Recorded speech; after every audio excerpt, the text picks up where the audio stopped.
हमें हमारी पृथ्वी के बारे में तो बहुत कुछ पता है, लेकिन दोस्तों क्या आपको पता है बाकी प्लैनेट्स कैसे हैं, वहां पर क्या क्या है? अगर नहीं तो चलिए जानते हैं इस वीडियो में। सबसे पहले हम बात करते हैं मरकरी यानी कि बुध ग्रह की। बुध ग्रह का अपना कोई एटमॉस्फेयर नहीं है। बुध ग्रह की जमीन समतल नहीं है। जब आप इसे देखते हैं तो आपको ऊबड़ खाबड़ नजर आएगी। यहाँ कई बड़े बड़े गड्ढे हैं। ये गड्ढे कोई आम गड्ढे नहीं हैं, जो कई कई किलोमीटर तक लंबे चौड़े और कई किलोमीटर तक गहरे होते हैं। इन गड्ढों के बनने की वजह वैज्ञानिकों के मुताबिक धूमकेतु और क्षुद्र ग्रह की बुध ग्रह की टक्कर को मानते हैं। वैज्ञानिकों का यह मानना है कि बुध ग्रह की सतह पृथ्वी के चांद की सतह से काफी मिलती जुलती है। बुध ग्रह की सतह पर सबसे बड़ा गड्ढा जो अभी तक वैज्ञानिकों ने खोजा है, उसका व्यास करीब 1500 किलोमीटर का है। बुध ग्रह के वायुमंडल में कोई मौसम ऐसा नहीं पाया जाता, इसलिए यहाँ तापमान भी धरती के तापमान की तरह नहीं होता। यहाँ दिन के समय का तापमान 450 डिग्री सेल्सियस तक पहुंच जाता है। ऐसे में यहाँ कदम भी नहीं रखा जा सकता।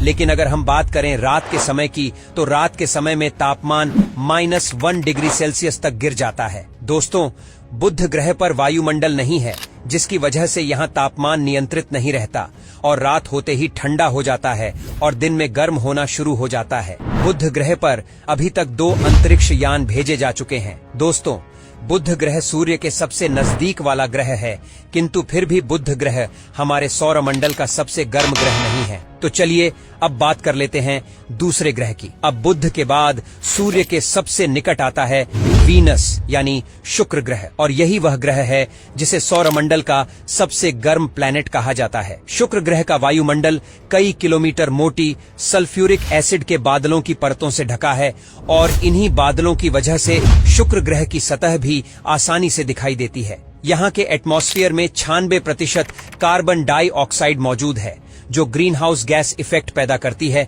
और इसी एटमॉस्फेयर की वजह से सूर्य की गर्मी वातावरण से बाहर नहीं जा पाती और इसी वजह से यह सबसे गर्म प्लेनेट माना जाता है और इसकी सतह का तापमान 464 डिग्री सेल्सियस तक पहुंच जाता है। शुक्र ग्रह पर कई ज्वालामुखी भी मौजूद हैं। यहाँ की सतह चट्टानों और ज्वालामुखी से निकले लावा से मिलकर बनी है। यहाँ की सतह का 60% हिस्सा ज्वालामुखी के लावा से बना हुआ है। यहाँ का एटमॉस्फेयर प्रेशर पृथ्वी से 90% ज्यादा है, इसलिए यहाँ चलना भी हमारे लिए मुश्किल है। यहाँ चलने पर आपको ऐसा महसूस होगा जैसे आप समंदर में कई किलोमीटर नीचे चल रहे हों। इस प्लेनेट के अधिक तापमान की वजह से यहाँ भेजे गए स्पेसक्राफ्ट भी ज्यादा देर तक यहाँ टिक नहीं पाते। तो चलिए दोस्तों, अब इस सफर को थोड़ा आगे बढ़ाते हैं। अब चलते हैं मंगल ग्रह पर। यह सूर्य से चौथे नंबर पर आता है। अब आप सोच रहे होंगे कि तीसरे प्लेनेट का क्या हुआ, तो बता दें कि सूर्य के तीसरे नंबर की दूरी पर हमारी पृथ्वी आती है, जिसकी सतह के बारे में आप जानते हैं। तो हम सीधा मंगल पर आते हैं। इस प्लेनेट की सतह लाल है और इसी वजह से इसे लाल ग्रह भी कहा जाता है। मंगल ग्रह की जमीन से बहुत अधिक मात्रा में आयरन और खनिज पाए जाते हैं और यही आयरन यहाँ की सतह में मौजूद धूल और पत्थरों में भी पाया जाता है। आयरन के खनिजों का ऑक्सीकरण होने की वजह से यहाँ की सतह लाल हो गई है, जिसे आप जग या हेमीटाइट के रूप में जान सकते हैं। मंगल ग्रह पर ठंडा और पतला वायुमंडल होने की वजह से पानी ज्यादा देर तक लिक्विड फॉर्म में नहीं रह पाता। यहाँ वातावरण काफी ठंडा भी होता है। यहाँ पर धूल भरी आंधी के गुब्बार और आंधी के बवंडर चलते रहते हैं।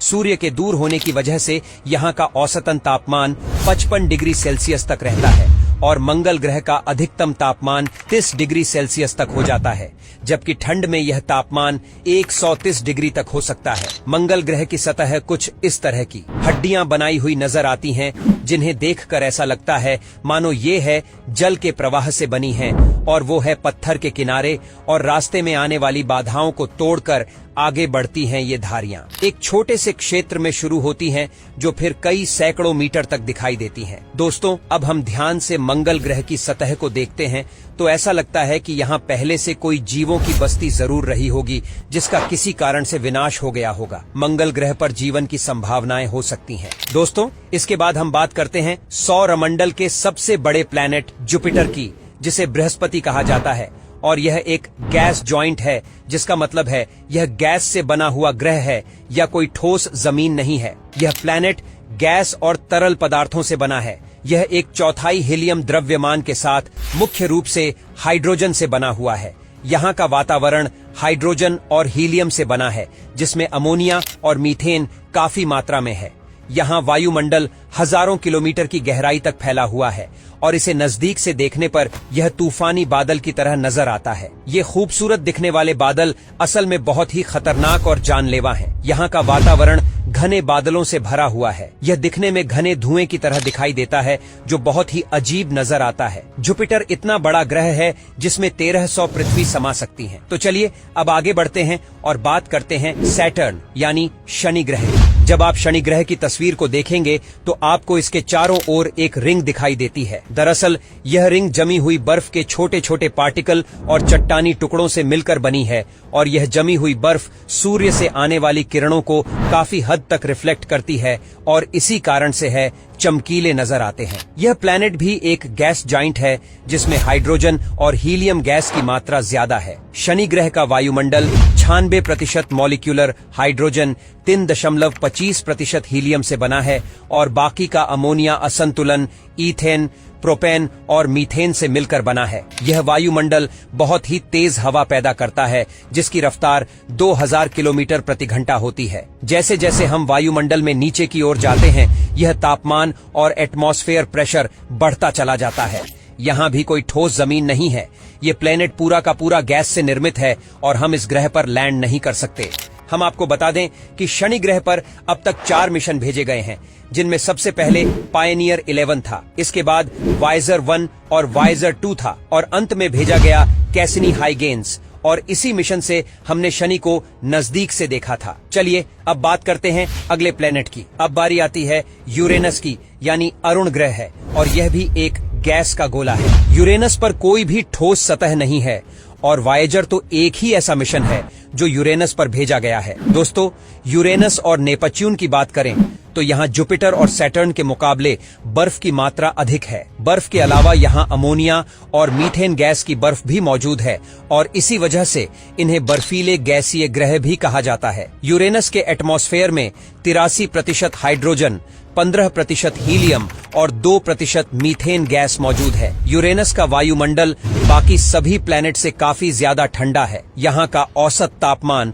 224 डिग्री सेल्सियस है। मीथेन गैस सूर्य से आने वाली सभी लाल किरणों को अवशोषित कर नीले रंग को दर्शाता है और यह प्लैनेट नीला दिखाई देता है। अब बारी आती है सौरमंडल के अंतिम ग्रह यानी नेपच्यून की। दोस्तों, इस प्लैनेट के आसपास भी रिंग है। अब तक इस प्लैनेट के 5 रिंग को खोजा जा चुका है, लेकिन नेपच्यून के रिंग सैटर्न की रिंग की तरह चमकीली नहीं है। यह रिंग धुंधली और काफी पतली भी है। और दोस्तों, आपको बता दें कि वायेजर 2 एकमात्र मिशन है जो नेपच्यून पर भेजा गया है, जहां का वायुमंडल 72% हाइड्रोजन, 25% हीलियम और 1% मीथेन से मिलकर बना हुआ है।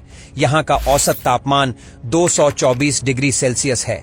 यह प्लैनेट नीला और दिखने में काफी सुंदर दिखाई देता है। दोस्तों, आज के वीडियो में बस इतना ही। अगर वीडियो पसंद आया तो लाइक कीजिए और ऐसी वीडियो देखने के लिए हमारे चैनल को सब्सक्राइब जरूर करें। धन्यवाद।